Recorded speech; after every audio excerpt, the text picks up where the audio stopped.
Hey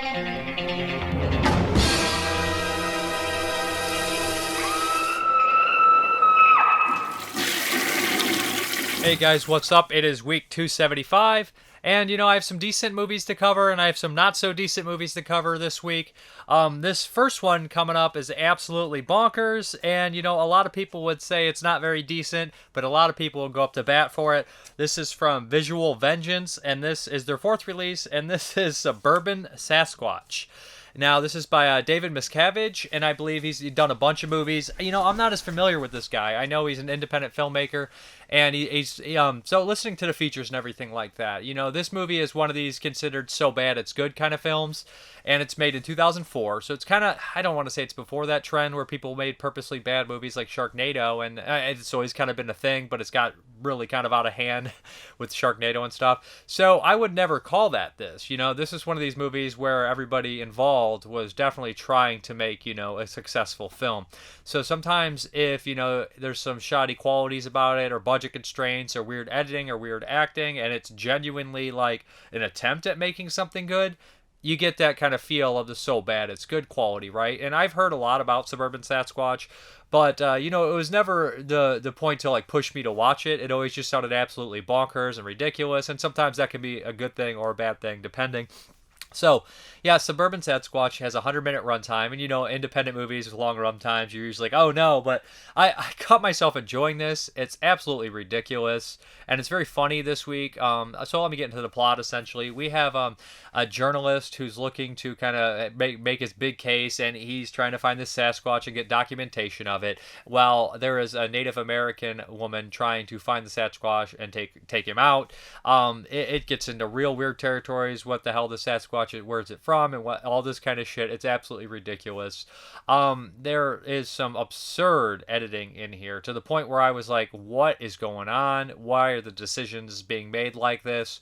And it comes across hilarious at times. There's a point, of course, where the Sasquatch is attacking two guys who are fishing in a river, in a stream, or whatever you want to call it, and more so a stream. But this guy, he gets his arm ripped off, or the first point, the guy says, Dave, like this, with his arms out, and then Sasquatch attacks the guy, and it cuts back to him, and he goes, Dave, exactly the same, and the way that shot is done, it's pretty funny. But then I also feel always genuinely kind of bad when you're like watching someone's work, and they're obviously trying, and they enjoyed what they're doing, and I give props to anybody who makes a movie, but you're like laughing at moments that aren't supposed to be funny. You always kind of feel like you're an asshole at it, but some people love that, some people embrace it when it happens. So like I said, that stuff is it's pretty entertaining. The Sasquatch suit, it doesn't look necessarily great, but there's behind the scenes, and they put a lot of work into it, and I believe I've seen worse suits. So it's just a weird experience in general, the film as a whole. It's dirt cheap SOV. They added digital effects later on. And usually when you add digital effects in a low-budget movie, post, and you don't really know if you're going to add them or not, a lot of them look real rough. And that's the case here. If I'm not mistaken, is that this movie or the next one? Maybe both, where there's like a CGI eagle. This week I also watched the new Predator movie, Prey. And I couldn't help but notice some similarities between Prey and Suburban Sasquatch. A tough female Native American character taking on an unstoppable monster, possibly from space? Is he from space in Suburban Sasquatch, or is he a demon? He's some bonkers thing. Anyways, there's a lot of kills, there's a lot of hilarious acting and dialogue and awkwardness and silliness. So if that's the type of movie you'd like, have a couple drinks, sit down with a couple friends, and watch Suburban Sasquatch, it's definitely the kind of movie like that somebody would do a riff tracks on, which I believe there is a riff track on here. Of course, there should be. So as far as the special features are concerned, we have an archival 2004 SD master from original tape source, so this is an SOV. New 2021 commentary by David Miscavige, commentary from Sam Pantico and BNS About Movies, and Bill Van Rye of Drive-In Asylum. It includes the full riff track episode of Suburban Sasquatch, archival behind-the-scenes featurette, designing the Bigfoot costume, which it seems they put a lot of work and thought into it. Necessarily how it turns out, it's up to you to decide. Outtakes, making the CGI, from the director's point of view, archival interviews, behind-the-scenes image gallery, original teaser trailer, original trailer, Visual Vengeance trailers, reversible sleeve, all that kind of stuff, two-sided stuff. So yeah, there's a lot of cool stuff in here, and I'm digging these releases. It's nice to see stuff that a lot of people weren't going to put out in these like deluxe editions, putting them out. Like we have Necrophiles, Bodybuilder from Hell, geez, what L.A. AIDS Jabber, and Suburban Sasquatch. That's a pretty good four piece run in the very beginning. Absolutely ridiculous movie. I can't give this like a wholehearted recommend to everyone, but certain people will love this, certain people will hate this. My friend Dave Z, do not from Exploding Heads, do not watch Suburban Sasquatch. This isn't for you, but I know some other people really love it, so check it out. You've been warned. Okay, so the next one up is from Arrow Video, and this is Running Out of Time, parts 1 and 2. I'll do them together, although the review for 2 is going to be kind of brief. But yeah, I had not seen this. This originally came out, 1999 was the first one, and the sequel came out in like 2002. So I was kind of interested in watching these ones. The lead actor is in a slew of movies, tons of movies, but surprisingly, the only movie that I actually had seen with him in that I recall was Hello, Who Is It from 1994, which is a bizarre horror ghost film from Hong Kong.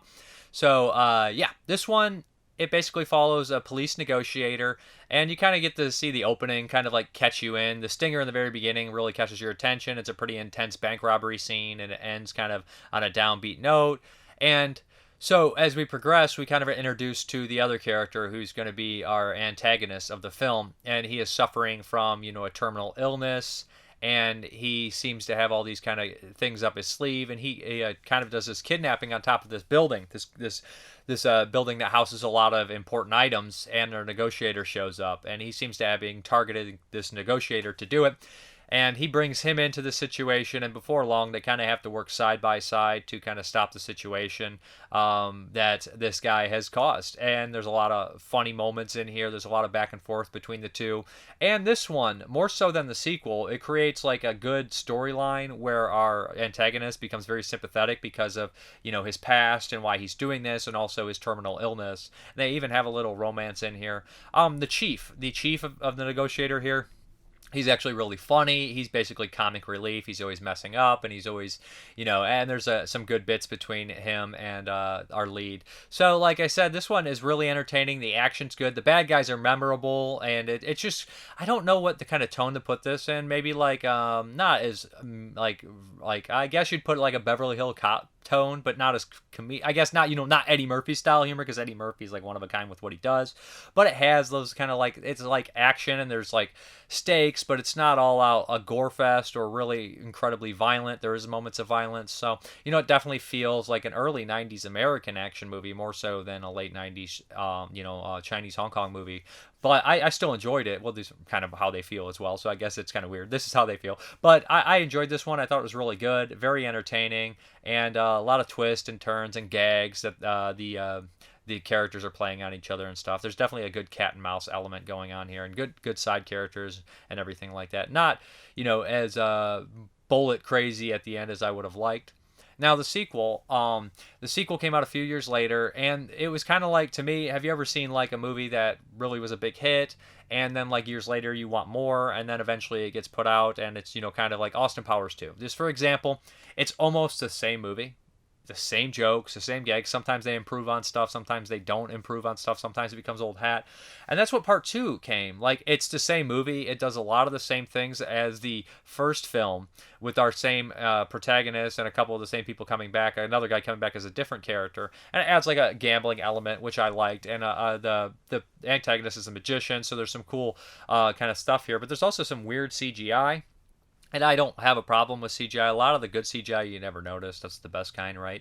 But sometimes when it sticks out like a sore thumb here, and it does at times. But as far as the film as a whole is concerned, I think it's a step down from the first one. I like that they're both included, but the first one is kind of like just a kind of little gem, and the second one is just more of the same, but just not, it can't really capture the magic of the first one, because like I said, it's just the same beats, just not as profound, and the antagonist is not as interesting because he doesn't have that, ailment holding him back. So you don't really root for him like you did in the first movie as well. So, you want the first one, you want them both to kind of come together and work and solve this. And the second one, you just kind of, you don't really have any, dog in the race. As far as the special features are concerned, there's quite a bit here. We have, there we go. Sorry about that. Yeah, brand new audio commentaries for both movies by Frank Jin of the New York Asian Film Festival. And then we both have, for the first film, we also have commentaries by writers Laurette Couture and Julian Carbon, moderated by Hong Kong film expert Stephen Hammond. Archival interviews with screenwriters Julian Carbone and Laurette. French is not my strong suit, guys, so I apologize. And we also have the director's overview of Carbon and them again, archival featurette, archival interview with director Johnny 2, archival interview with stars Lang Ching Wan, archival interview with composer Raymond Wong, and then for the second one we have a commentary as well with Franken, the making of Running Out of Time 2, an archival featurette Hong Kong Stories, a 52-minute documentary from 2003 by director Yves Montmauer, Johnny Got His Gun, about Hong Kong cinema mythology via Julian Carbon and Laurette Couture's experience as screenwriters in the Hong Kong film industry, working for Wong Kar-wai, Choi Hawk, Daniel Lee, and of course Johnny 2, which is really cool to have all them people included and stuff. I did see Choi Hawk on there as well, being interviewed. So yeah, anyways, it's a nice release if you like the movies, and it's cool to have both in the same place. One's a good recommend, two is a slight recommend, but the documentary is cool too, so check it out. Okay, so I was watching a lot of 1980 movies, as I have been, and I kind of like got in this weird kind of like where I was like burnt out on them. So I was like, I need to switch it up. I'm gonna watch something just right on that I feel like watching on my shelf. That's a little bit wacky looking, and this is from Culture Shock, which has been putting out a lot of weird movies. And this is American Scream. Now I actually prefer the original cover art to this one. I remember seeing that. I don't know if I ever saw it in the video store. Just like see movies not released on Blu-ray that you'd want. But it's the American Scream. Boy, this is a weird movie. 1988 comedy horror film. I put comedy before horror. But yeah, it feels very late 80s, early 90s. And I mean that as a compliment. I've seen a lot of movies growing up from that time, so it's got that weird zany quality of, almost like an innocent perversity to it. If that, like Peeping Tom shit, like where you're like, this is never flying out, but it's still just like done like firmly with a wink, like, yeah, this is silly and fun, and it's like, yeah, but anyway, so. All right, the first 10 minutes of this movie, there's already like somebody looking up somebody's panties. There's them peeping at the neighbor who's cheating on her husband with the mailman. There's nudity there. I was just like, okay, this is even more bizarre than I thought. All the characters are acting like cartoons, especially the father. He is so goofy. I know he's popped up in a couple other movies, but he reminds me of like Matt Frere. But he's not. It's funny to see that. You guys know the trash can man from The Stand, but it's just like so weird. And the mom, and they're just like these over the top bizarre characters that fit in that late 80s, early 90s mold. So they're all going on vacation. They're two kids and two neighborhood kids that are friends with their kids, a son and daughter, and then a guy friend and a girlfriend. All of them just kind of going, not relationship, just going, go on vacation, and your kids take their friends. That's just kind of common thing what happened. So they end up going to like this isolated little small town, and there's a lot of snow. And there's a lot of buck flower, which I absolutely love. You got to have buck flower in this kind of Hicksploitation kind of town. And they notice right away that there's no young people here, and they start to like notice that the townsfolk are strange and mean, and just like somebody's going around killing the young people here. Now, Buck Flower is absolutely bonkers. He has this huge elaborate backstory of nonsense. I love Buck Flower. This role fits him. So after a while, there's a couple kills here that are decent. They're not like the best kills ever, but there's a lot of nudity and sleaze. And one of the kills involves a child and a giant breast. So yeah, that fucking weird, but entertaining and goofy all in the same. This is something definitely right up my alley. I enjoyed it. And it has just a lot of goofy gags. There is a good hallucination scene where our character starts to like imagine his dad like falling apart, which I thought was really cool. This is enjoyable, weird, silly stuff. Kind of like I don't know if I'd want to call it a gem, but it's going to be a gem for a lot of people, and it's really cool. It's out. Like, this is a movie that like I would have on a bootleg. This is 110% a movie I would have bought on a bootleg like 15 years ago, and just never thought ever it would hit DVD or Blu-ray. And now a lot of those are coming out, which is just bonkers to me. Like, we have so many of those old bootlegs that have just gotten actual releases, and I picked them up and just can retire that bootleg, which is great. But this is definitely one of those movies that just you thought would be lost on VHS forever. And I actually would say almost every Culture Shock release feels like that. I figured almost all these movies would be lost on VHS forever. I'm glad they're not. So that's pretty cool stuff here. So yeah, check out American Scream. Did I even say the title? I feel like I did not say the title, but it's The American Scream from 1988. Boy, oh boy, here we go. So I had to pop in a Vinegar Syndrome. Like I said, I wanted to break up the random stuff. I had been watching all the same kind of stuff, so I wanted something a little random. So I decided to pop in the film Mirage, 1988-89 classic by legendary Italian director Umberto Lenzi. This is Hitcher in the Dark. That's right. This one I've had on DVD, and I never actually watched my DVD, so I was like, well, we got to fix that. I always loved the cover, and right when I noticed it was Film Mirage, I was like, oh no, we might be in for a really goofy time. If you guys don't know that, it was the production company of like Joe D'Amato, and it released a lot of goofy movies like Troll 2 and Crawlers and I think Deep Blood and Door in the Silence, the Fulci movie. So a lot of mixed bag kind of films, you know, like people like Claudio Fragazzo would make movies for them and Umberto Lenzi. And it's just crazy that Umberto Lenzi and Fulci made a Film Mirage movie. And of course, you know, I think even the first one that Joe D'Amato produced. I don't know if it falls under his label. That was, you know, not maybe his first, not his first, but one of his early ones was Michele Soave's Stage Fright, which is an excellent movie. So anyways, Joe D'Amato behind this company, Umberto Lenzi directing it. This is just this weird, bizarre movie. Like a lot of these ones are shot in like Florida, and I feel like they're filmed in English. They're filmed in this area, but all of them have this unique, weird quality about them. And I would say a lot of the imports, you know, Italian movies, they would always try to be American. But for some reason, this batch of movies from Italy, the late 80s, early 90s, are the ones that are like the most guilty of just coming across super awkward. Night Killer is another one, like where they just feel like so forced in the best kind of way. So we have here is a Tom Cruise kind of lookalike character. He's in a handful of films. You might recognize him. And he's kind of like Norman Bates style person. He has mommy issues, but he's way worse. He has entitlement. He's from a rich family. So that kind of character, you know, the incel kind of character that, you know, so many of them are prevalent today and have always been. They just didn't have a name. So what happens is he's driving this RV cross country and across Florida, and he ends up picking up this girl and murdering her in violent fashion, taking pictures of her nude body, all this kind of weird tropes or stuff that serial killers or murderers would have, dumps her body, you know, that kind of deal. So we kind of understand who he is and what he does. Then he spots this girl dancing with her friends, and she's like just kind of dancing, not even provocatively, but, you know, this triggers him because, hey, he's a weirdo and he hates women and he hates, you know, he resents a lot of, you know, sexual stuff because he's all fucked up. He ends up kidnapping her after she gets, you know, in a fight with her boyfriend, and he's torturing her throughout the entire mind games, all this kind of stuff, and we start to get like a glimpse into his backstory, why he's like this. And meanwhile, the boyfriend decides to go look for his girlfriend and starts to lead on and everything, and it ends, you know, with these three having this confrontation and all this kind of stuff. It's really sleazy. The lead performance by the Tom Cruise style guy is so bonkers and over the top and whiny. It's like the kind of perfect for what he is, like in that kind of type. You just want to punch him, and he's just like, that's the kind of character he is. And the extras in this movie are exactly that. They're just over the top as hell.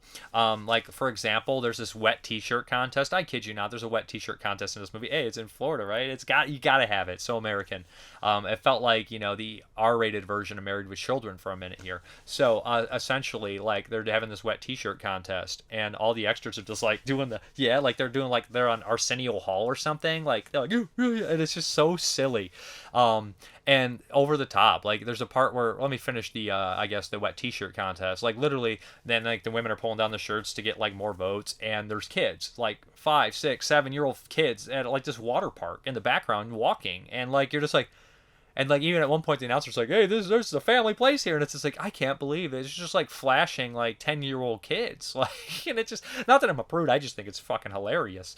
But crazy. And then like the extras, and they're at like watching it a drive-in, and there's like ha ha ha ha ha ha, laughing at the most mundane comedy, like broad mundane comedy. It's hilarious in that aspect, and it's just not intentionally like goofy. It just comes across goofy, which a lot of these Film Mirage movies do, and I enjoy that quality. Like I said, you know, sometimes it works and sometimes you feel bad for it, but the movie is still quality in a lot of ways. Like, the cinematography is really well done. There's this nice looking picture, although, you know, the motivation of the character is a bit goofy in the scene. You know, it's very on the nose. He finds this dove. It's like this mad killer. He has sympathy for this hurt dove, but he finds this hurt dove, and he takes it out and throws it, like, so it can fly away. He tries to help it, and there's something stuck in its wing, and like the shot there is just like the beautiful setting sun. It's like magic hour. There's like purple. It's just so good. It's just like, in some aspects the filmmaking is always quality, and it's just maybe like the obvious language barriers and stuff like that, and differences in culture that kind of make for goofy moments and everything. But I wish there was more kills.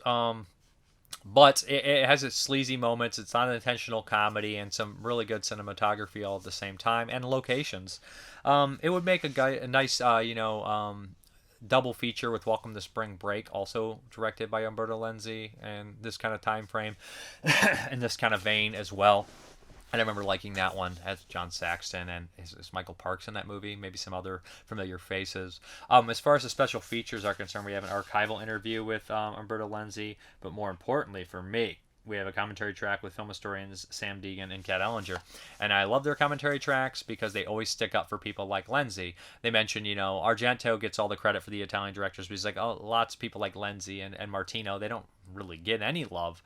And they're right. They are right. I mean, like they mentioned that Lenzi was doing this even before, Dario was. So I mean, they show a lot of respect. Although I am a bigger Dario fan than Lenzi fan, it doesn't negate the great things that Lenzi did for the genre. So anyways, Hitcher in the Dark from Vinegar Syndrome. It looks good. It sounds good. I thought the sound mix was really well done, and the movie's sleazy, goofy, and just something that you might really enjoy. I think if you like Night Killer, you'd like Hitcher in the Dark. Okay, now we're going to talk about the new Predator film, Prey. Now, Prey is actually on Hulu, so if you want to check it out, it's directed by Dan Trachtenberg. He did 10 Cloverfield Lane, I believe, which is a really good film if anybody hasn't seen that. So here's what it is. I love the first Predator, and I like the second Predator. It's been years since I sat down and really focused on it. And then, after that, I really wasn't too much into the Predator films coming out later and everything like that. I'm a huge fan of the first one, so I heard some decent things about this. So I sit down and start watching it, and I notice, like, the dialogue comes across really awkward and really just... It's kind of bothering me because it's in English, and I'm just like, it doesn't feel right. Like, a lot of period pieces, when they're in the wrong language, it always is just kind of like, eh. Sometimes in the 60s and before that, you could just let it, forget it. And then somebody told me, there's a Comanche dub of this. And I'm like halfway through the movie, so I switched over to Comanche, and it completely destroyed that problem for me. So I was like, oh, wow, this just, it took away one of my big negatives of the movie. And the flow was just better, that it just came across more natural, and I really liked that. First and foremost, I thought this was shot really well. I thought that they picked a beautiful location, the landscapes, the cinematography, all that stuff was well designed, and it looks so natural and beautiful. So that really helped with the movie. And now I don't know if they did any digital touch-ups on the background or not. I'm sure they did, but I didn't notice them. So which is another, hats off kind of deal to them. But while the background and the locations look so natural and so beautiful, when they add real-life animals that have been done in CGI, it doesn't look that great to me. So when you have something that you've seen for real, and it's not a monster, it's something that looks like something, and it's put on the background of something so real that it just stands out. Like, none of the CGI animals looked very good. They looked all kind of poor to me. Now, none of them were so bad that it ruined the movie for me, or I was like, oh, that's horrible. And the second half of the film I like a little bit better than the first half, probably a lot better, because the first half of the movie, I enjoy the Native American like warrior, the Comanche warrior, and I dig that it's a female and everything like that. But they get to this point where they're like, you can't hunt, you can't hunt, you can't hunt, and she keeps messing up, and I'm like, I just don't want her to mess up if she's because like she's doing all these like feats of like awesomeness and agility before she even hunts, and then like she'll go to hunt and she won't do anything, and the other guys just aren't doing anything agile at all, and then it just didn't make much sense to me at that point. Like that she's better at everything except hunting than these guys. It's like, okay, whatever, but she obviously can hunt, and she obviously is gonna hunt. We know what's gonna happen here.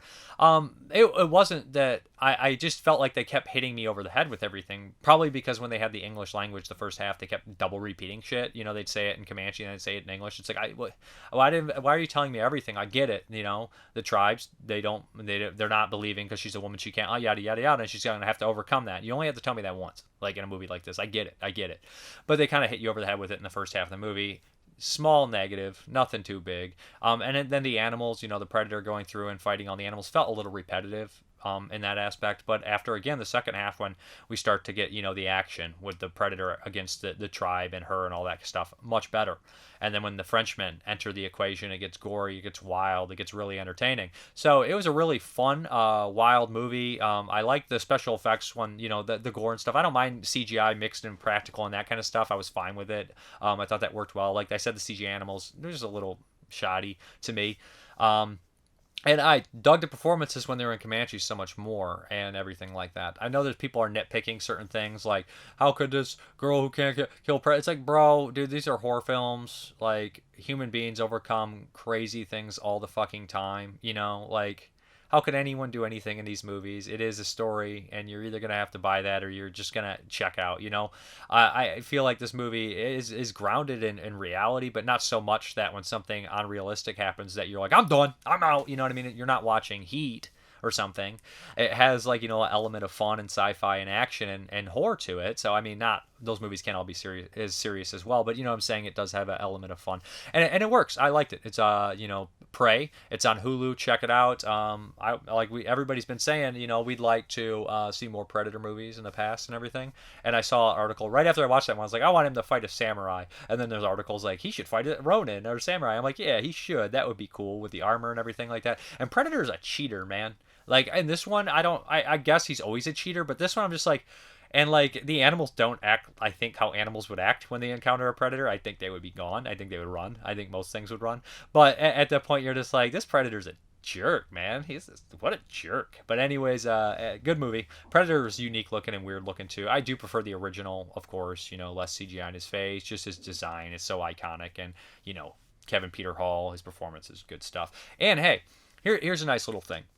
For everybody to be like, they're ruining the original movie. So Jesse Ventura and Bill Duke, both stars of the original movie, both were like, check this movie out. It's pretty cool. It's a good movie. Check it out. And that's cool, man. If Bill Duke and Jesse Ventura can like a movie that they were a sequel to a movie that they were a part of, and give it a shot. You don't have to love it, but just try it in Comanche first. I would, at least. Okay, guys, let's hop into those 1980 movies. They did this to you! They're trying to turn us against each other!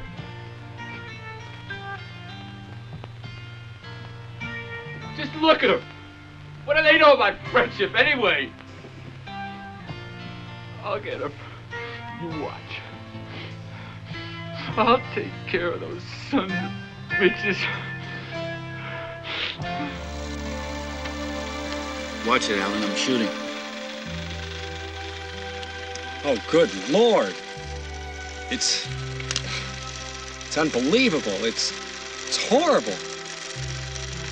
I can't understand the reason for such cruelty. It must have something to do with some obscure sexual rite or with the almost profound respect these... Getting very careless. Blood in your hair. What will we do? You want to look pretty, don't you? Pretty for me. I can't believe you're not afraid. All you have to do is piss on it. Goody cat blood, ain't you? God damn it, Ralph, get out of here. Go on, get. Leave people alone. You'll never come back again. Oh, shut up, Ralph. It's got a death curse. Evil. God, my leg! God, my leg! I'm here. You're here. There's a fog bank out there. Messenger of God. You're doomed if you stay here. Demanding everything, including blood. John, I want this material burned. All of it.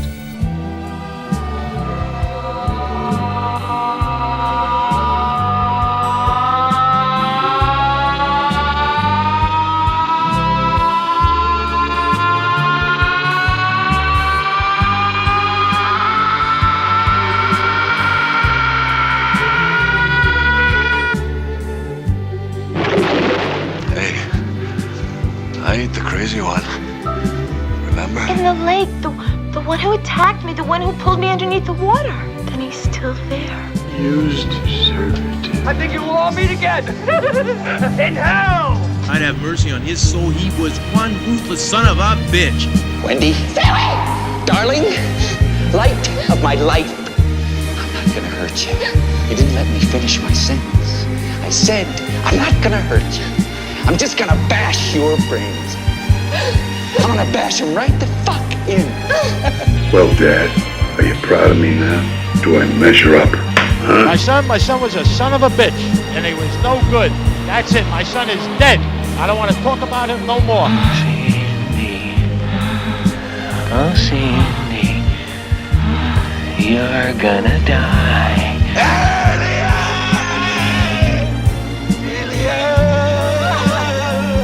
Mater lacrimarum. Ma'am, Mater tenebrarum. we didn't find any boy. Mater suspiriorum. You know as well as I do, it takes all kinds of critters to make farmer Vincent fritters. I wonder who the real cannibals are.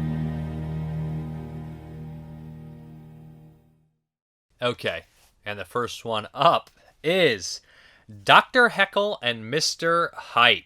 That's right, starring one of my favorite actors of all time, Oliver Reed. And he gets to play dual performances, of course. You know, it is a Dr. Jekyll story, so you kind of have that idea. But it's a little bit different. You know, it's more of a nutty professor story, if anybody knows that, you know, which is based on Dr. Jekyll. Very unattractive person. He's a podiatrist, and Oliver Reed. He takes a serum that another doctor has developed in his practice, and he turns into the handsome Oliver Reed. What's really cool is when he is Dr. Heckyl, he's very ugly. He's this green-faced monster on the cover, but his inner monologue is that of handsome, sinister Oliver Reed. But then when he turns into Oliver Reed, his inner monologue is that of Dr. Heckyl. So that was a nice little touch there. This is very goofy humor, very ridiculous humor, very dated humor. Now, there'll be other movie I talk about from 1980 that has the same type of humor, but completely falls flat on its face. Well, to me, I really, really loved watching, Oliver Reed play these dual performances and just having these dumb, obvious jokes and, the flat-footed private eye who legitimately has, flat feet and he can't be hurt. It's just so much ridiculousness. And of course, a bunch of people take this serum and they go from heavy ladies to beautiful women and all sorts of bonkers kind of stuff here.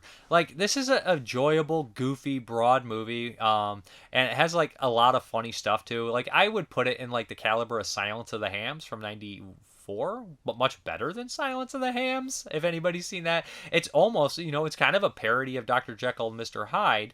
Of course it is. But it has, Oliver Reed. And he goes around and he starts to, be completely infatuated with his looks when he's Mr. Hyde. And anybody that somehow insults his looks while they're on accident or on purpose, they have to pay the price. So he starts to kill women.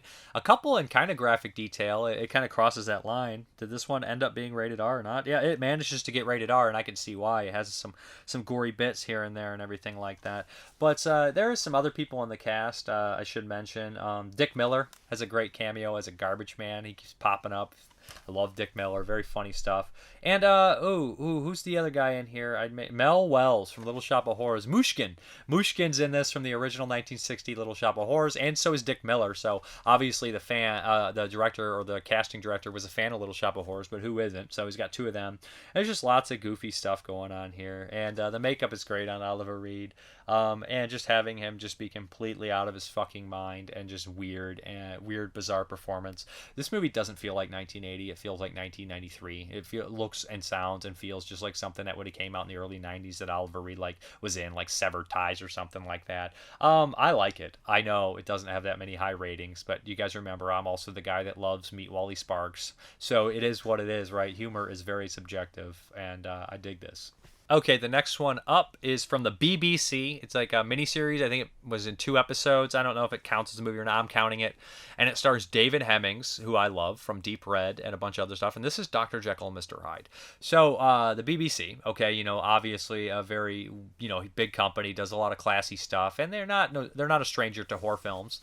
So this one's about 1 hour and 54. And, it's based off the same material as, Dr. Jekyll and Mr. Hyde. Very different movie, though. Robert Louis Stevens It's a great story. If anybody's ever read, the short story or novella, whatever it is, of Dr. Jekyll, Mr. Hyde, I would really recommend that. So David Hemmings here he's like dating this humanitarian woman. He's kind of a humanitarian in his own way too. He's very stiff upper lip, as Dr. Jekyll, and he's older and he's just kind of run down to a certain extent. And he has, of course, a couple other doctors who are in his practice, friends of his that he doesn't always agree with, right? So what happens is he's developing this serum. Of course, he takes it, and he turns into Dr. Jekyll. Now, in kind of the vein of like a Edge of Sanity with Anthony Perkins, he starts to frequent, I can't remember if this is in the book or not. I remember in the book, he is more so like a smaller man, a younger, smaller, hairier, more aggressive man. And this one, of course, he becomes handsome, and he starts to frequent these prostitutes more.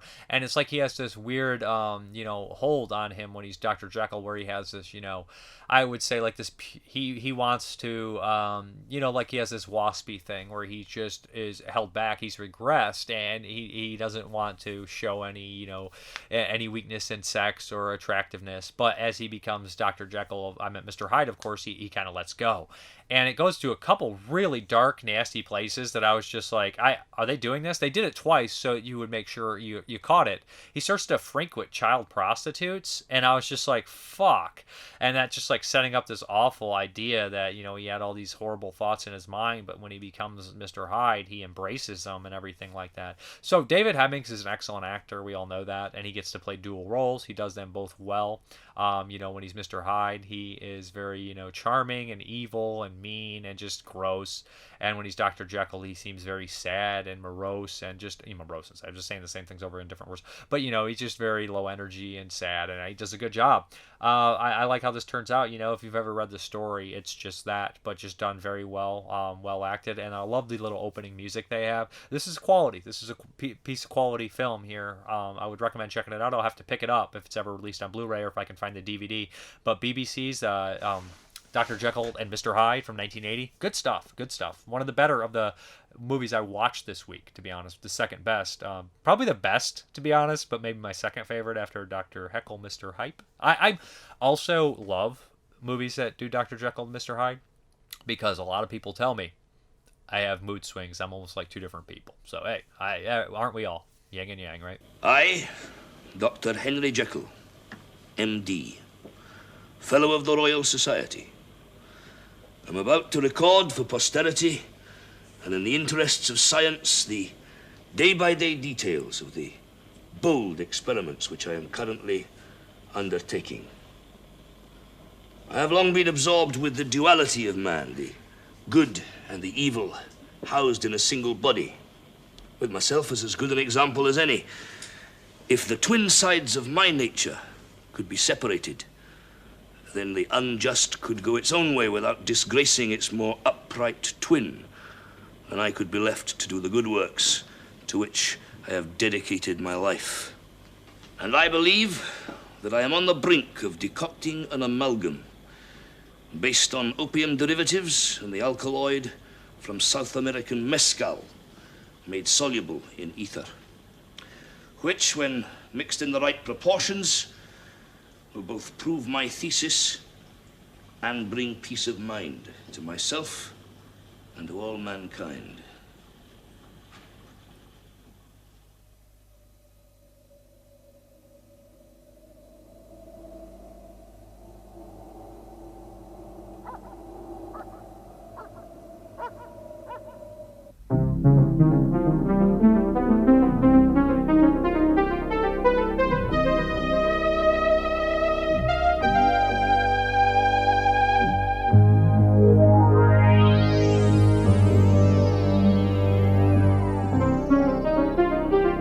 Okay, the next up is from 1980. It's a TV movie, and it is Dr. Franken. And this stars Robert Vaughn, classic actor, Battle Beyond the Stars, The Magnificent Seven, and everybody's favorite film, Chud 2, Bud the Chud.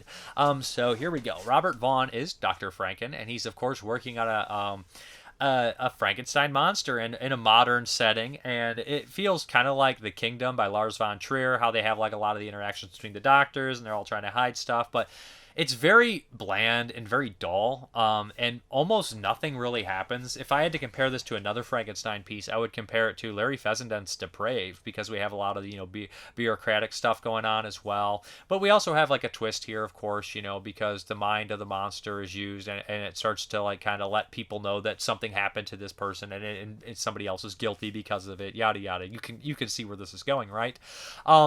I don't have much to say. I know maybe this is probably one of the only reviews on YouTube about this movie, and you're like, Dave, you should probably put a little bit more effort into it. But this movie was very bland and boring for me. It wasn't an absolute, offensively bad. It was just kind of dull, and there wasn't anything for me to really connect to. Robert Vaughn's fine. The acting is fine.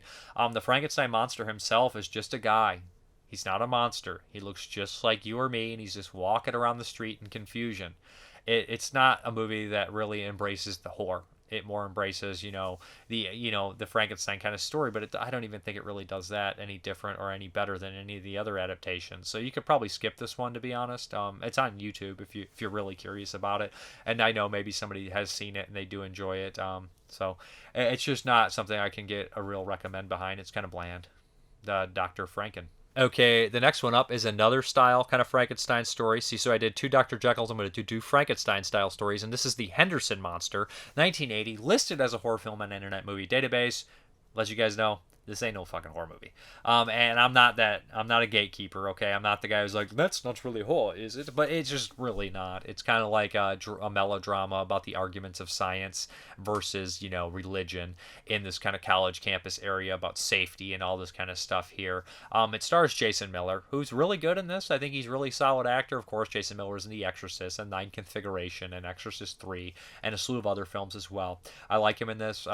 So what we have here is it kind of follows the story of Jason Miller, who's a brilliant I can't remember exactly, biochemist or something like that along those lines. And what he's trying to do is try to create this certain kind of deal where him and he has another doctor helping him, and they're trying to figure out, I can't remember exactly what they're trying to do. It's definitely, cutting genes and stuff like that and doing all sorts of weird things to help, health issues later down the line. But something in the very beginning, they accidentally dump a culture that they shouldn't, and they feel like it could possibly contaminate the environment. This kind of screws with the doctor, his assistant's head. And a lot of other things start to play into factor. We have a new mayor who comes in, and the mayor, he's like kind of comes from a working class background, and he doesn't really like, the college and the sciences and everything like that. So it's almost like the local town, the religious people are kind of like, the villagers who want to burn down Frankenstein and everything like that. So we start to get into these, a lot of these philosophical questions and what ifs and all this kind of things. And there's another scientist there who is part of the atom bomb creation, so he has his input. And then we have our female scientist, female doctor's husband, who is like a writer, and he is just a drunk, and he's a complete asshole, and he's so annoying. And a lot of the moments he has interacting with his wife, you want to kick him in his balls. In fact, everybody in this movie kind of comes across as unlikable, but they all seem fairly realistic at the same time. So it's just like watching all the people's negative sides all the time, and you kind of get that. You have like the head of the college who's doesn't care really about safety. He wants that cash cow in this doctor and his experiments. Well, Jason Miller could care less if he's gonna, who cares if he fucks up somewhere? Nothing's gonna happen. He's more concerned about glory. And then we have the writer, who is just so happy at just playing devil's advocate. He doesn't care who he hurts. We have the scientist who doesn't know what she wants, and then we have Jason Miller, like I said, and the other scientist who seems to maybe possibly come from a genuine place, but maybe slipping on his reality as well. So you're just riddled with all these different conflicting factors. And the mayor, of course, who doesn't really care. He just almost has a hard on to get rid of this scientifical place. So it's all this mixture and stuff, and it's a fairly interesting movie. There's a lot of arguments in here that are interesting. It just doesn't really go anywhere, unfortunately. Like, you think that at the very end, like the Silphus or something's going to come out, like from the movie Spawn of Silphus, and he's like, I'm the Henderson monster. There's no Henderson monster. The Henderson monster is actually Jason Miller, the doctor. Because the real monster was Dr. Frankenstein all along, not the monster. Okay, you guys get it, right? But there's nothing really that happens. There's a lot of arguments and hearsay, and it's a TV movie, and it's not a poorly made movie. It's interesting enough. It's just, again, a little dull, a little bland. Better than Dr. Franken, but hey, it is what it is. Gentlemen, I know my constituency a hell of a lot better than you do. I don't overestimate it, and I don't romanticize it. The voter in this town, hell, anywhere, en masse, is just plain ignorant. They're afraid of scientists, they're afraid of PhDs, and anything they're afraid of, they're sore as hell at. They feel left out. They don't know how, but they're sure they're getting the stick. Now, I'm telling you, gentlemen, you may be scientists and historians, but now you're talking about my field, my discipline. Now, the hearings will be held, and if the mayor and the city council are convinced that there is a danger to this community, whether your experts agree or not, that ordinance will pass. I promise you only one thing, a fair hearing without prejudging. But if you fail, let me warn you, don't feel that you can appeal to the ordinary citizen, because they're going to be right behind me with torches starting up the hill to burn the castle. Rub. Oh, yes. Send my lunch bill to City Hall. Mark it personal, please. Well, now, Mayor. Alan, I told you this meeting wouldn't work. Now, Tom. Tedeschi, you ought to be put away. Dr. Henderson. Next up, we're going to talk about a couple vampire movies. The first one up is the animated movie, The Tomb of Dracula. So yeah, this is a Japanese animated film. It's based on the Marvel Comics, which was like, I think, a 70-issue run. I've not read the comics, so I don't know how true this is to the comic books. From my understanding, they meshed a bunch of storylines in and tried to create an hour-and-a-half movie. So this is dubbed in English. I could not find a subbed version. So, okay. Right off the bat, you kind of learn that, you know, Dracula is not necessarily the antagonist or the protagonist. He's kind of just in the middle. We have a group of vampire hunters. I think one is Van Helsing's nephew, like down the storyline, and maybe a relation to him. We also have, you know, a distant relative of Dracula that is brought in to take him out, and then someone else that, you know, lost a family member to Dracula. So all three of these vampire hunters are after Dracula. At the same time, Dracula has stolen a woman from Lucifer, Satan. Satan is the main villain of the film. So essentially, you know, Satan is after Dracula. These vampire hunters are after Dracula. At one point, Dracula loses his powers, and he has to like face off against like other vampires and survive, and you know, all that kind of stuff is interesting and decent.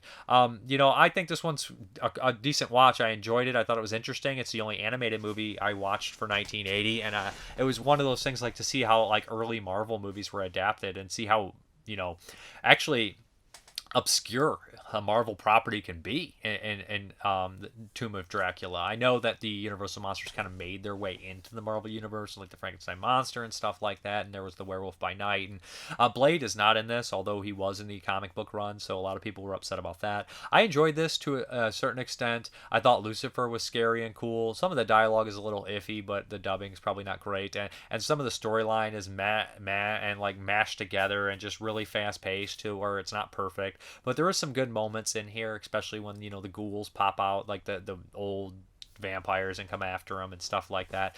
I would recommend watching Vampire Hunter D from 1985 over Tomb of Dracula if you're looking for like some great animated, you know, vampire action, or even the sequel Vampire Hunter D Bloodlust over Tomb of Dracula. But this is cool to watch. I'm glad I watched it, and I'm glad that I you know, can talk about it and reference it and stuff like that, because it's unique and different, and a movie that I didn't probably know existed until like 5 years ago. So that's cool stuff. Okay, the next one up is another vampire flick. I try to go like get eight obscure kind of classic like takes on old monsters out of the way this week. Not that they're going to be poor, but what I did realize is, you know, like with the 80s coming in, we had that like late 70s, and we had that nihilism and stuff, that real fucked up stuff, and it was carrying into the early 80s, and you know, like we started just to get like the fantastical special effects, and we still had the grindhouse, so we had all these mixtures of things, and there really wasn't much room for, you know, classic horror. The Hammer House of Horrors was the last breath of Hammer, and these other kind of monsters coming in were kind of dying on the same time.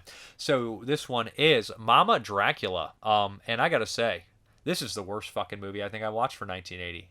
And I know I don't want to be negative, but I'm going to talk about it anyways. Louise Fletcher stars in this.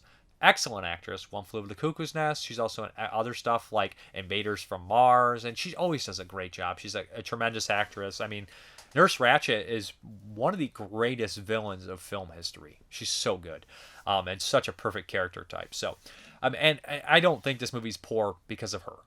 She plays Elizabeth Bathory, or Bathory, how some people say it, you know, the old count who used to bathe in virgin's blood. But hey, it's nowadays, it's modern times, and it's hard to find virgin blood. It's even hard for her helpers, who are like these two twin brothers that are very goofy, and a lot of the movie is them just doing stupid shit that's not funny. So here's what it is. The humor is very broad all over the place, and like I said, I like goofy, silly humor. I loved Dr. Heckyl, Mr. Hype. I've seen that movie a couple times now, but I like Meet Wally Sparks. I like stupid shit. I like the Three Stooges, okay? I like all this stuff. None of the humor lands for me. It's not funny. The movie's very hard to hear. It's very inept. Characters just wander in the scenes, and you're like, who's this? What are they talking about? A lot of people have thick accents. I believe it's a Belgium-directed film. And, our Belgiums aren't funny, I don't think. I people are like, you haven't seen this obscure 1974 Belgium. You'll have so many Belgian. I don't know. I'm sorry. I can't think of any time where I thought French or Belgian films were that funny. Good. Lots of great ones, right? Like Jean Roland, French, and stuff like that. But it's just like, are they really known for their humor? Well, if their humor is anything like Mama Dracula, no. Fuck no. It's just not funny. None of the jokes land. There is some nudity. Like, they do have a couple minutes of nudity and stuff like that. I just couldn't never get intrigued. I dare anyone to give this movie 100% of your undivided attention. I dare you. I don't think it's possible. It's not possible for me. I had a hard time getting through this. There's a Mill Creek version of this. It looks like shit. It looks like a downgraded VHS thrown on a disc and digitized with 8 other movies on a single disc or something like that. I'm sure that's what it is. But this movie is brutal to get through. The jokes don't land. The best parts really are the opening with the painting and the narration. You're like, oh, this could be interesting. And then it just dives in. There's a doctor who's trying to develop, a blood serum for her, and he just has like moments of being goofy and silly too. Aren't very funny. He's not very, he doesn't know much charisma from anybody except, of course, Louise Fletcher. But again, this is the worst movie in 1980. I would put it over, what was it? Monstroid is better than this, much better than this. So yeah, this has got to be the worst one in 1980. Okay, next up is one of 2 of the Mummy movies I'm going to talk about, and the first one is, of course, The Awakening. Who directed this one? Mike Newell. That name's familiar. I'm curious what he did besides this. Anyways, the star Charlton Heston. Everybody loves Charlton Heston. This would make a good kind of like double feature with Saturn III, because you get to see Kirk Douglas like midlife crisis, and you get to see Charlton Heston midlife crisis here. So this is based off, what is it, the Seven Jewels story by Bram Stoker, which also the Blood from the Mummy's Tomb from Hammer Films was based off the same short, and these share a lot of similarities. So Charlton Heston is an archaeologist, and he's obsessed with, getting to this tomb and whatnot. And his wife is currently pregnant when he gets there, and he's so obsessed with it. They open it up. There's a strange curse, and like a lot of things just like lead him. Obviously, there's a supernatural element that's going to lead him every time somebody tries to shut this project down, or anytime somebody tries to get away from what they're doing. They die a horrible death, a la Final Destination style, and there's a lot of movies that kind of did that before Final Destination, like The Omen had those deaths, or Soul Survivor had those deaths, or this one had those deaths, or any Mummy's Curse movie had that kind of like random act of God death, where you're like, well, I fell down the flight of stairs and something hit me. Final Destination did it a different way, incorporated some really awesome things, but the Mummy's Curse and stuff like that, a lot of people died of mysterious circumstances and whatnot in kind of random fashion, and The Awakening has that. In particular, one death involving some glass was actually well done and pretty decent. In fact, this movie's pretty solid. It's not horrible. It's just a little slow, a little dull. Charlton Heston is good in it. I enjoy him in it.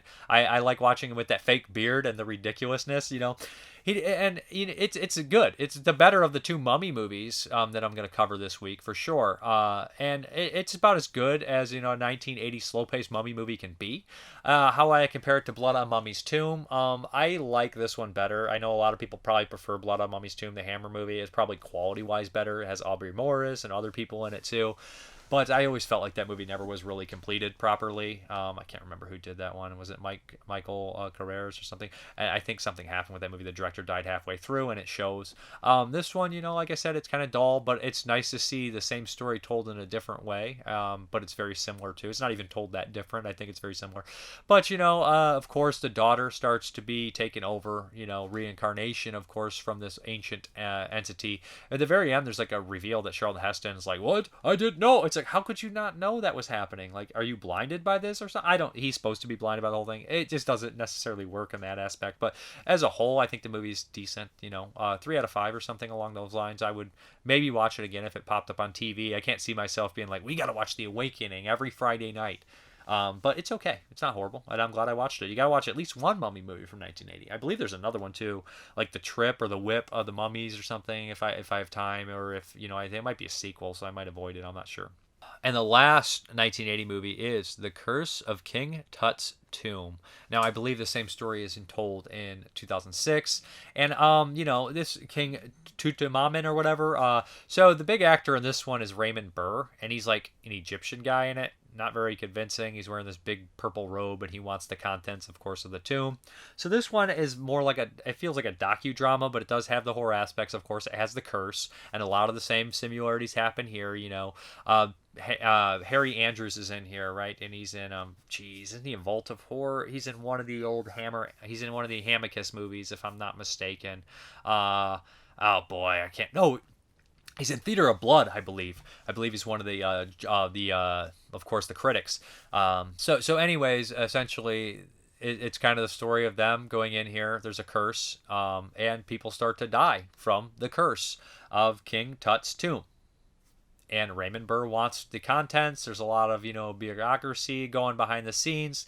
Don't have much to say about this one. I was definitely bored during this one. This is probably my second least favorite movie. It just didn't have much to do in it. And like I said, it's very hard to make a good mummy movie. And it really is. And, Paul Naschy's Mummy's Revenge is top tier mummy movie for me. And I don't want to be rude, the original, obviously, and some of those ones are classics. But as far as mummies are concerned, it's just not very easy to make a great mummy movie, and this proves it this year for sure. Did 1970 have a mummy movie as well? I think it did. And before anybody's like, well, you got to watch The Devil's Story if you want to watch it. I've seen The Devil's Story, okay? And I stand by my statement. There's not a great mummy movie. There's great mummy moments. I mean, there is some great mummy movies, all right? But it's hard to make a great mummy movie. And I'm not really talking much about Curse of King Tut's Tomb because I don't have much to say about it. Especially after I kind of just said everything that happens in this happens in The Awakening, except The Awakening is the better version with different, more interesting kind of style and story. But this is, King Tut's tomb. It was, so it has some real history to it at the same time, which is kind of interesting. So, but I don't have much to say. You can rent it on Amazon Prime. So that's about it.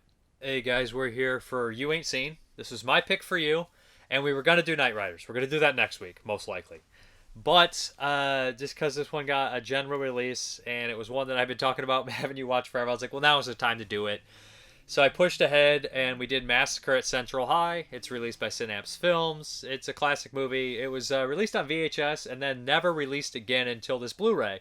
Maybe some overseas kind of releases that were shoddy and stuff. But it was really nice to finally have this in a wide available Blu-ray. So we had to check it out. I've not seen it since VHS days. I had a VHS or an import or something like that. And I was interested in having you watch it because I feel like it's a big precursor to Heathers. And I think it definitely, the writer or director of Heathers definitely saw Massacre at Central High. More so the writer because it's in the writing, I would say. So essentially the story of Massacre at Central High is a new student comes to this high school. And I don't remember the actor who plays David's name. But his friend Andrew Stevens, son of Stella Stevens and star of stuff like 10 to Midnight and Day of the Animals, tries to bring him in his new kind of group of friends. There's 3 of them along with Andrew Stevens. There's 4 that are horrible bullies. They pick on all these nerds or outcasts, poor people. Just they're real pieces of shit, like the worst kind of high school bullies you could think of. Some of the nerds include Robert Carradine and some other familiar faces. So David doesn't really like this, so he fights kind of back with them and starts a lot of waves until they basically attack him, and this sets David off into a rage of revenge, and mayhem. Right. The movie's about, politics and human nature, and it's a lot darker and deeper than a lot of people would see, I think, on surface value. Right, and it does have like where it ends, with the eradication of the 3 bullies. We're gonna spoil this. Yeah, so we're gonna spoil it. If you've not seen Massacre at Central High, check it out. We like it quite a bit. I do, at least. So we'll give you that at this point. I think before we get into like the things, let's just general thoughts about it. Oh, general thoughts. Let's see. General thoughts. It's pretty good. It's definitely. I could see the reason why somebody would think that it inspired Heathers, because there's a lot that's in common with it. I think Heathers is totally a bit more comedic. Yeah, I'd say comedic. This pretty dark, have actually. The comedy elements. Maybe some unintentional, just because. Unintentional. But I didn't find it unintentionally funny. I know some people might. Right. A lot of nudity in this one, surprisingly. A lot more nudity. It's definitely a product of its time. Right. And I love the fact that it's 76, the same year as Carrie. So two high school horrors, kind of back to back, kind of, those are kind of big deals then. And I know Carrie inspired a lot. Right. Man, I don't know, because as much as I think that this inspired Heathers, I also feel like Heathers, well, it probably doesn't have as much to say that this movie doesn't already say. I think that Heathers, style-wise, is a bit... I think it exceeds it. See, like you're getting... when we started getting that, it was spoilers. But generally, on the surface value, I think it's a very interesting, good movie. Mm-hmm. The kills are fun, and they're crazy and unique. And when people start dying, you don't exactly expect people to die the way they do, as fast as they do. Right. And then it kind of goes to a next level of what's happening. And it's like you think, oh, is this movie almost over? And then you're like, no, there's like 30 minutes left. Right. And it's about to get real fucking crazy and explore these dark sides of human nature. And it's perfect that it takes place in high school now, because like people like in this day and age, because it really does kind of fit that mold. Mm-hmm. So I guess we'll spoil a little bit. Yeah. So basically, let me say this one thing before I Yeah. slip. Now Heathers kind of took that, like, how no one really cares if people die, and like kind of made fun of that twisted that kind of nature. While this one kind of just suggests that there's a power vacuum in human nature, and somebody's got to be shit on all the time, and it's just horrible human nature. Well, yeah. So, but Heathers does have the power vacuum at play. It does. It does at the very end too. Yeah. At the very end, with like the What a whole, rip-off. I'm going to take her scrunchie, and I'm the new sheriff in town. Which is what this one is that, once he kills the three bullies, for like a couple of days, like the students are all like, oh, we get to be ourselves, and then like they start like collapsing because there's like no system. And people there's no want power to fill structure. in those roles. Yeah, and so all the geeky kids that you came to like learn throughout the movie And for the most part. part. And then now you're realizing, oh, now they want to be like the person in charge, and you start to realize there's not much difference between humans. Right. In general, and it's a real dark thought to have. Right. Because after that, David, who seems to be an outcast, you know what I mean? Mm-hmm. Like, if it was old man version of this, they definitely would have cast Charles Bronson. Oh yeah, for sure. Like, and he has kind of that Charles Bronson mentality in a weird way. He's also like the Punisher, because like the Punisher punishes bad people, but then like if somebody comes in that was initially on the side and they do awful things, the Punisher will kill you too. He doesn't really have loyalty. He has only loyalty to what he thinks is right. And if you break that, it doesn't matter who you are. And this is weird. It's almost just like he was disgusted with that. If they would have stood up for themselves and killed them and then been pieces of shit, I don't think he would have done anything. But the fact that he stood up for them and took control, and then they sneak in and try to... Right. It's just like they absolutely were just... Everybody in the movie's awful. The guy who kills everybody is the most likable. Mm-hmm. Yeah. And so it's... So he has the idea, well, if you're all going to be pieces of shit, I'm just going to blow up the whole school. Which isn't too dissimilar from JD, but JD just wants to blow up the school because he just wants to blow up the school. There's a difference in mentality. Some of the characters are really fun. Like, I liked Rodney with the car, the poor kid who gets the nice car, and that's a great touch. And the first kind of initial, when the nerds start getting killed, because you don't really expect this, the one we have the hearing aid, but the next one, the big guy, the fat kid, who basically, he's not even that fat. Like, he's average weight in today's world, but in 1976, like, that's the fat. We heard the story, he had to gain a bunch of weight for the movie, like 20 pounds in a week. So he's like shoving everyone with his weight, and what happens to him is you don't see that coming, like the locker, and boom, just a sudden explosion. A lot of explosions and kind of a lot of action for this kind of cheap movie like this. Like, again, a lot of sex and nudity too. A lot of sex and nudity, explosions. I think like 4 cars explode in this. It's It's good. I do like the story with like David and the girl and the boyfriend. Yeah. Like, you know, the love triangle. There's definitely a love triangle there. And Andrew Stevens, I guess, probably is the most likable because he has at least he's torn and stuff, and he has the idea that he tries to stop it. But he's also not the most likable either because he kind of caused a lot of this. Oh, yeah. Instead of just leaving his bully friends and hanging out with David and saying, listen, don't fuck with him. I'm out of here. Mm-hmm. But he wanted to keep his place. Right. Most of the acting, I think, is solid. Occasionally, one of the actors will come across really corny. And it was just in that one scene where somebody was in the car and they're like, oh, no, or something like that. And I was like, that was really a weird line read or something. Some of the dialogue is a little on the rough side. And I think, like, as a result, it causes, like, lines to be delivered in, like, a very unnatural, almost after-school special kind of way. Yeah, and that music, the song. Yeah, the theme song doesn't help that. But I grown to like that. This director wasn't American, which is even crazier because although the dialogue might suggest that, how it's delivered and stuff, it does have, like, an inherently American kind of mentality when it comes to the killings, I would say, and just the violence in schools. But I guess that's just predicting ahead of time, right? Right. I mean, you know, anything like pre-Columbine, it's, you know, any violence in school, like, I don't know if that's, like the main... I mean, we've had, like, violence in schools, and we've had shootings before that, mass shootings and stuff. You know, there was just guys walking down the street shooting people. It's happened before. Charles Whitman. You know, it's not... But it's not like it's never it wasn't been there. Typically in the school as much. I don't think that it was in, like, the public consciousness until, I think, Columbine and then everything thereafter. Because you do look at stuff like, you know, like this, Heathers, to an extent Carrie, but Carrie's a bit on the supernatural side. Well, Class Tragedy Girls, too, is another one that involves murder in high school. And Class 84 is another one. Those are all, you know what? Those are all great movies. Oh, they're all great. And there's something about high school horror, but I just think is you can either do it really well or really bad. Like, you never know what you're gonna get. Like, so I mean, even Scream is more a high school oriented horror, and usually slashers they feel like they should be. They're usually a little older in high school. They don't take place all in high school, although there's a lot that do.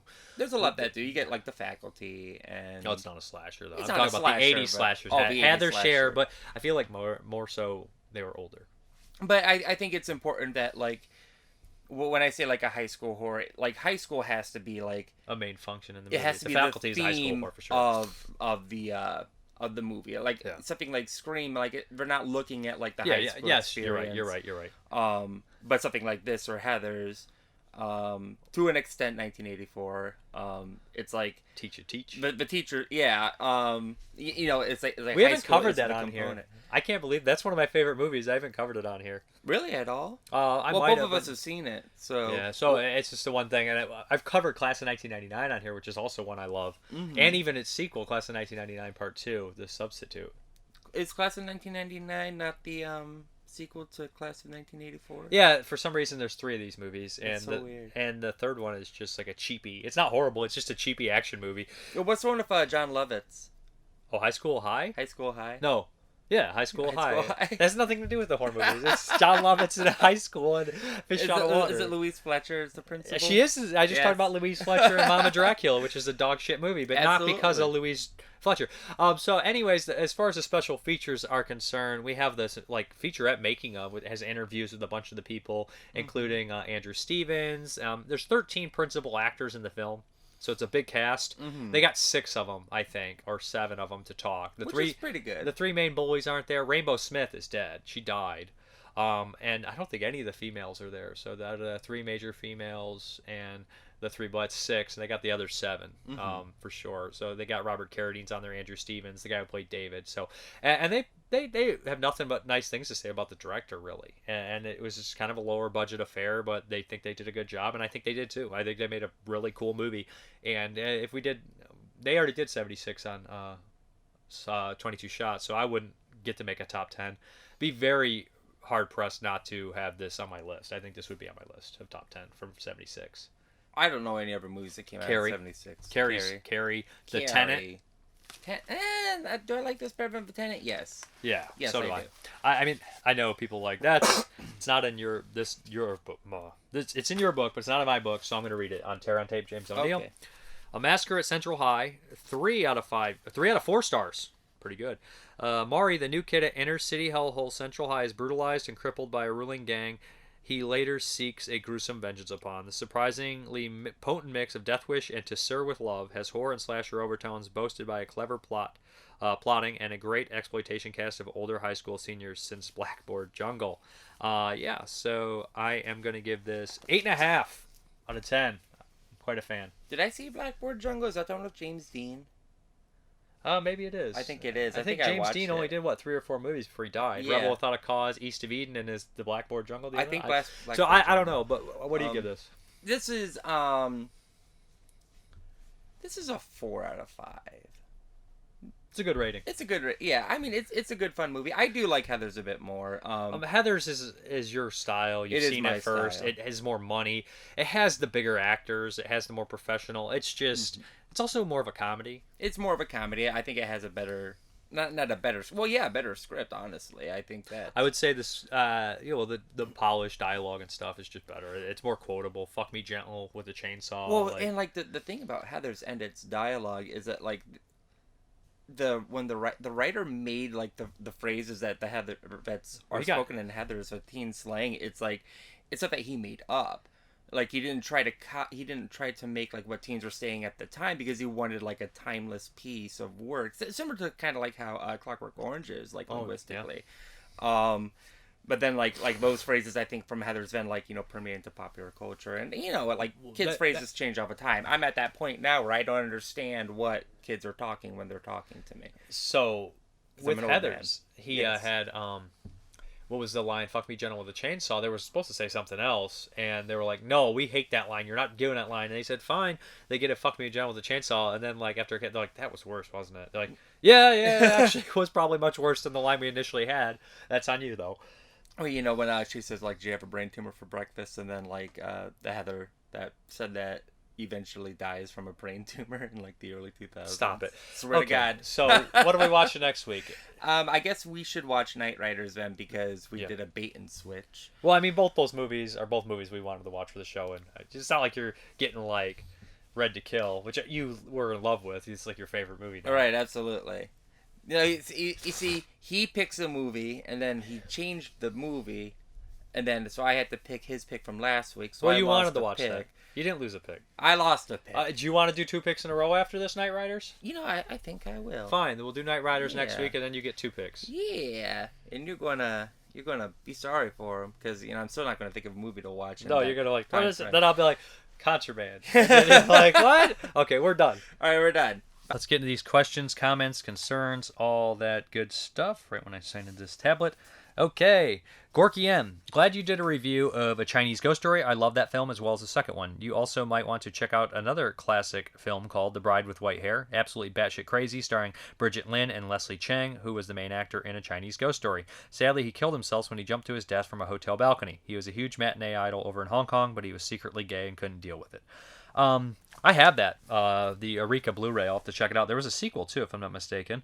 Bride is also directed by Ronnie Yu, of course, who did Bride of Chucky and Freddy vs. Jason. Check it out if you haven't already. I would like to see you and Jeremy discuss Contraband, another early Fulci classic. I look forward to your segments every week. Keep up the good work, by the way. Are you familiar with the Spanish horror film called The Corruption of Chris Miller, one of the best Spanish horror films ever made? Yes, I actually covered that if you search my old reviews from the Vinegar Syndrome. Mike Obey, keep up the great content, Dave. You're my go-to channel for weird and the wild and the obscure. Keep it cult, buddy. Thank you. Thank you very much. Thank you very much. Can't believe I just did that. Zach Nolan, I think a conversation with you and the dude from Serial at Midnight would be very interesting and helpful to your channel. What would your top 10 films with carnival settings be? I basically ask what top 10 or what short video segments you would want to be. I love that one because I love carnivals. And somebody says, Ilk Vomit says, if Dave don't have Ghoulies 2 as his number 1, I would be shocked. It's going to be on the list. Nick Mua, good to see your spirit is restored, sir. YouTube would be poor without a weekly dose of Mrparka. As for the short TikTok segments, perhaps the 5 best Lovecraft-adjacent films as decent, direct adaptations of Lovecraft are sparse, not to mention the whole cancel Lovecraft because woke PC bullshit, or a list of your acting performances that you deem good. I don't know if anybody actually ever tried to cancel Lovecraft. I mean, come on. We all know. I mean, he's not obviously not a good guy, but made some great stories, and he was like 100 years old. He'd be like what, 150 now or 200 years old? Who cares? I never really heard anyone say anything about Lovecraft cancellation. To be honest, I feel like maybe I'm just not there seeing it. But how would you react if they tried to cancel the zombie genre? I mean, in what context? Like, you know what I'm saying? Like, I don't know if they try to cancel the zombie genre. I just don't understand why. Like, it's a hypothetical question that has no real merit or reason. So I would really have to hear the reasoning behind their argument before I could even comment on it. Is there a film you got tired of waiting for, even if you were really excited about it Once Upon a Time? I think House of a Thousand Corpses originally, I was very hyped to see that, and then after a while... And, you know, sometimes when you're waiting for a movie that you've been in, you're like, oh, I can't wait to see this, how it turned out. Then after, like, years, you're just like, I don't even remember that movie. You know, you lost that feeling. Would you cast a friend or loved one in your movie knowing some would give you grief? Think John Borman casting his kids? Here's what it is. If I ever get to that level where I get to direct movies for a living, I don't really give a flying fuck what anyone thinks. I barely care what people think of my movie now, to be honest. I know that's weird to say, but it's just kind of the truth. I try to make the best, and I understand it has flaws and it can be bad. But here's the thing, same time. Now, if I was doing it over like you could have had, you know, let me say, you could have had Daniel Day-Lewis in your movie, but you put like your brother who never acted a day in his life. You know, you should take ridicule for that. Yeah, of course. But I mean, you work with who you like. You work with who you know you can work well with. You know, sometimes to have those people there is more important than what some asshole thinks online. Especially if you're Rob Zombie, who gives a fuck. I mean, Rob Zombie don't give a fuck what you think. But it's still funny hearing everybody complain about him all the time. Till next week, never give up, never back down. Ken Coakley. I'm a huge fan of the film The Wildlife. I didn't get to see it theatrically, but rented it at my favorite video store in 84, 85. Unlike the more famous teen comedies, this one had more identifiable characters. In those days, I was a metalhead and didn't find any until The Wildlife, then later River's Edge. People of the 80s say Judd Nelson. And Breakfast Club was a metalhead. No, he wasn't. No metalhead would wear a headbang to knee-high. I'm not sure what that is. Niha. LOL. Yeah, I mean, I don't know. Judd Nelson and the Breakfast Club ain't my guy. I wasn't a metalhead, but I had friends that were metalheads. I mean, like, if you were to ask me one of my favorite, it wouldn't be Judd Nelson and Breakfast Club. I'll tell you that. Chris Penn's other buddy was played by Angel Salazar from Scarface. Oh, yeah, shit. And Maniac, he's the guy who dies at the very end when he tries to get in the door, isn't he? And Maniac Cop 2. Hart Bachner as the jerk cop. Dean Devlin, the producer of Independence Day, played the liquor store clerk. Lee Ving from Clue and Get Crazy, as well as Punk Legend, played the cable guy. The incidental music was done by Eddie Van Halen. Another movie that I liked but was in your updated section is The Force of One. Line you, I prefer Chuck Norris's early film. Like you, I prefer Chuck Norris's early films. I saw this at my childhood theater, the Paramount Theater in Newton Corner, R.I.P. Bill Superfoot Wallace played the bad guy. He was a better martial artist than actor. Yeah. Ken Coakley continues, I'm going to be all over the place a little bit when you read the best true crime films. I thought, how did I miss that? Including Dog Day Afternoon. There's a good documentary about the real Sonny W., who played Al Pacino, who Al Pacino played in the film. Sonny W. said that he and his accomplices were at the movies to kill time before robbing the bank. Ironically, they saw The Godfather. I'm also sorry I missed Helter Skelter, In Cold Blood, The Town That Dreaded Sundown, as well as Deranged. Genre favorite Robert's Blossom was incredible in that. Christopher Walken auditioned for the part, which... is odd because he was too young for the role. Helter Skelter is something I revisit from time to time. David Glemon from The Thing was in the film as a detective. I love Deranged. Robert's Blossom is great in that. He's also got some of the best lines in Christine and Quick and the Dead. Get away from me, you vultures. So now for top 10 list, I would recommend top 10 Italian horror films in general, films of all time. Okay, there we go. D. Gulag, context does matter, and I'm really hard to offend too. Great episode. Travis Linscomb, hey Dave, I'm glad that everyone reached out to you to give the channel some love, and that you're feeling better. Thank you. I don't know if you saw mine. I commented on Patreon about it. I'm starting to feel like I'm running out of time too, and we aren't even that old. I wonder if it gets easier when you're in your 40s or 50s, or I'll always feel like my time is dwindling. I never used to feel that way until the past few years. Yeah, I know how you feel. For the question of the week, top 10 Italian knockoffs would be great, but more a broad one on slashers and zombies would be, especially since you're a zombie guy. No worries, this is a lot to keep up with because I told him I didn't know if he wanted me to read the Patreon comment. You can read mine on the show, but maybe it'd be easier if it just comment on YouTube. Jordan Bennett, found footage on the computer. There's been a couple of those lately. Chet Turner, how about horror trilogies made as short films? Is there an example that you think is outstanding? I mean, there's two that come to mind. Family Portraits and Morris County. Those are the kind of the big ones that are 3 separate, directed by the same person. Frank Bangs, a top 10 horror movies that have stolen their premises from other movies. That'd be cool. Or premise. I always say premise. Jeff Keith, obscure titles or SOV. Lacey Lou, Killer Kids. Jonathan Wilhelm, all top 10 list.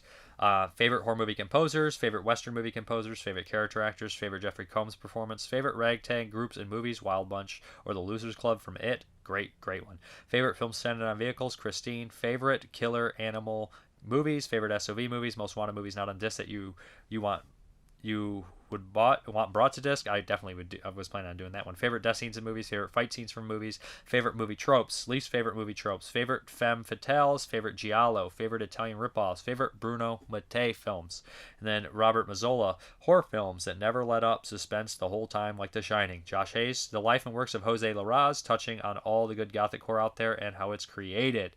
That would be very interesting. Sounds like a job for Kat Ellinger. Jason Lindbergh, the works of John Roland. He's a big favorite, I think, is very left out of it without mentioning the greatest horror directors. The atmosphere and cinematography in most of his films is spectacular. Jay Wall, movies shot in strange conditions or settings. Very cool. So this week, since I covered An American Scream, I want to know, what is your favorite OCN sub-label, your Vinegar Syndrome partner label? What's your favorite one? Is it, AGFA, Culture Shock, Saturn's Core? Which one's your favorite OCN sub-label for Vinegar Syndrome? Let's hop into this update. Okay, we have a quick update here. We have I'm Dangerous tonight. Yeah, this is crazy, man. This has Lee Ermey, Dee Wallace, Anthony Perkins in it, and it's about a killer dress, and it's directed by Tobe Hooper, and it came out in 1990. Now, I had heard about this movie just in passing, and I never saw it, and right when it had a Blu-ray release, I was like, dude, I have to see this movie. It's crazy. This is what was the one that came out a while ago by Peter Strickland that was about the killer dress. So I doubt there's an inspiration from I'm Dangerous tonight. But yeah, I mean, hell, it's a Tobe Hooper movie that I've never seen with Lee Ermey, Anthony Perkins, and Dee Wallace. I mean, gotta check it out. And it's Kino. Next up is the classic Mario Bava film, Planet of the Vampires. It's got a new, a 2K or 4K scan? Brand new 2K master on this bad boy. It's a crazy movie, way ahead of its time. It also has, I feel like old, probably the same special features or not. But I had to upgrade. For the price, it was not bad. And it's a classic, inspired Alien, other things like that. Cool film, colorful. Mario Bava, legend.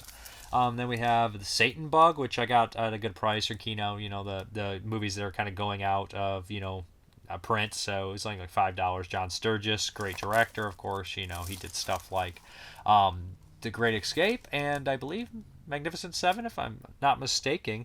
This one has a pretty good cast in it as well. A lot of older guys. I'm not super familiar with them, but this one sounded like it was something I would enjoy, the Satan Bug. And Diamonds for Breakfast, another one that's going on a Prince. I got this probably because Rita Tushingham is just such a strange actress to me. She looks so unique, and I've seen a couple of performances she's done that I thought were really great. So yeah, this one looks interesting as well. Not too familiar with this one. I basically picked it up because Rita was in it, and I liked her previous work that I had seen. And then last is Cop Out with James Mason, and Chaplin, Geraldine Chaplin, and Bobby Darin. I've never seen this. I don't know this movie very much. I am familiar with James Mason as an actor, and I've seen Chaplin pop up in a couple other things. But it's, again, more of a blind spot for the price. I picked it up, and I didn't want it to go out of print without getting it. I thought it looked interesting enough. So, yeah, anyways, back to the video, guys. All right, guys, thank you very much for watching. And as always, have a good one.